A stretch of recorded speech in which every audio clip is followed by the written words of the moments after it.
Welcome back to Mission 19 of Devil May Cry, Amiibros. In the last episode, we trounced Nightmare for a second time and boiled our Philosopher's Egg into a fine elixir.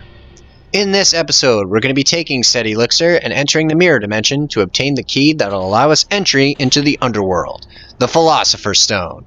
Let's not waste any more time. Mundus is within our reach. As soon as I take care of this marionette here, because, you know, I need the red orbs. That's all you are to me, marionette. You're nothing but currency. You're not even worthy of the name marionette. And you shall die alone in this dark, decrepit castle. Wow, Dante, you're an asshole. The elixir is responding strongly to the other painting. Well, let's Mario 64 this and head straight into that painting. Back at the room where we first met Nello Angelo. And if you recall, Nello Angelo popped out of that mirror. We're going to be investigating that mirror shortly. Just want to pick up this nearby blue orb fragment and this untouchable. You're going to want it because coming up, there's a brand new enemy that can give you a run for your money if you're not too careful. And I step into the portal like a dunce. Luckily, editing magic saves you those few seconds of me hopping out and hopping back in. By using the elixir, we can now enter the mirror dimension. And here we are. Feels kind of samey, I know, but it's different outside, trust me. Let's hop down here. And doth my eyes deceive me? Was that another fragment floating in the sky? Why, I do believe it is. Unfortunately, I don't collect it for quite a bit because depth perception is not my forte. But yeah, for right now, bear with me in my multiple failed attempts at trying to get this stupid fragment because it's floating up in the sky, and unfortunately the game doesn't do a very good job at telling you where you are in relation to the fragment.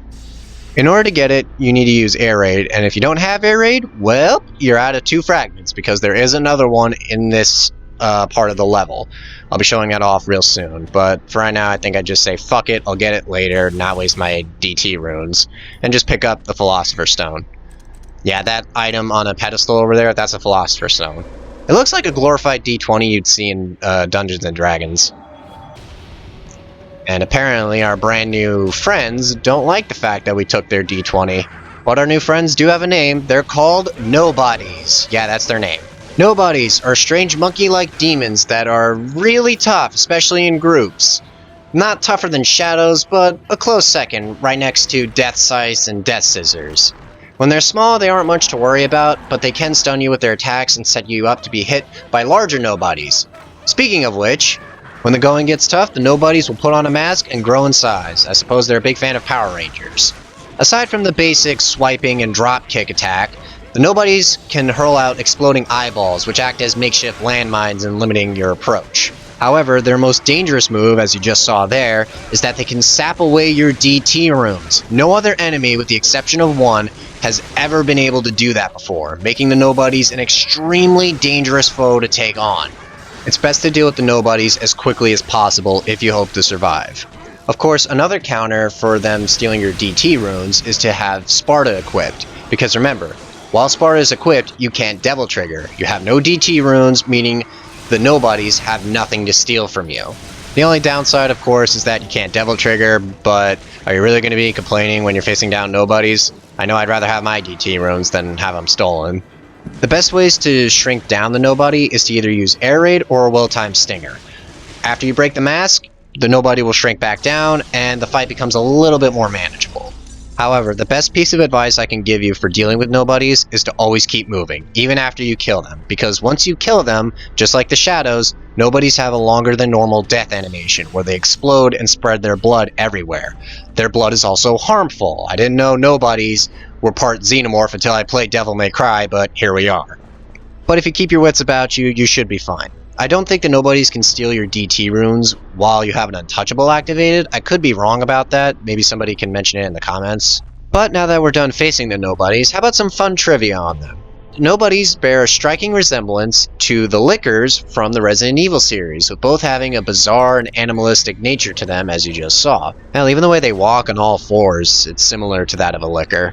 Considering Devil May Cry was at one time a prototype of Resident Evil 4, it wouldn't surprise me if the developers were taking direct inspiration from the Lickers. A not so fun fact about the nobodies is that their enemy entry states They are said to be looked down upon by the denizens of the underworld, to the point that they don't warrant being given a name. Ouch. Like, goddamn, when you're so despicable that even the demons living in the underworld hate your guts, like, damn, man.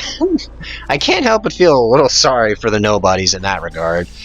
I'd feel more sorry for them if they weren't such pain in the asses to deal with. But, you know what? I'll pour a drip of water out for you nobodies, just for you. See, what they don't know, that drip of water is actually holy water, and I'm secretly killing them. I'm evil like that. But actually, if you use holy water on nobodies, it won't instantly kill them. It'll do a lot of damage to them, but it won't insta-kill them like it has with other demons. Nobodies are tough motherfuckers. Do not take them lightly. But enough about nobody. As you saw, I collected 2 blue orb fragments in that courtyard. Be sure you're packing in a lot of devil stars too, because if you run out of DT runes while trying to collect those fragments, you can potentially lock yourself out of collecting them, because you can only get them by using air raid, and if you leave the courtyard, those 2 fragments disappear forever. And that is an asshole move on the developer's part.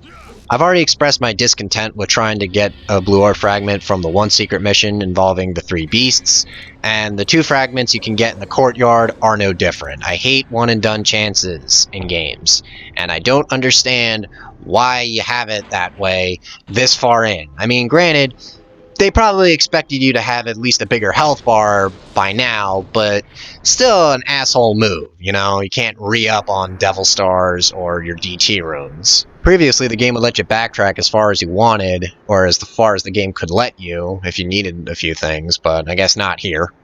Anyway, here we are at the gate of the underworld. Shall we use the Philosopher's Stone? Yes, we shall. I can't play D&D tonight, guys. I'm too busy going to hell.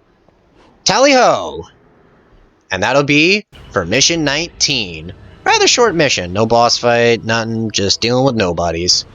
And I got a C for that. Probably because I used too many devil stars, all to get those 2 blue orb fragments. Ugh. But that'll do for now, Amiibros. Next time on Devil May Cry, we head into the underworld and make our way to Mundus's throne room. See you guys then.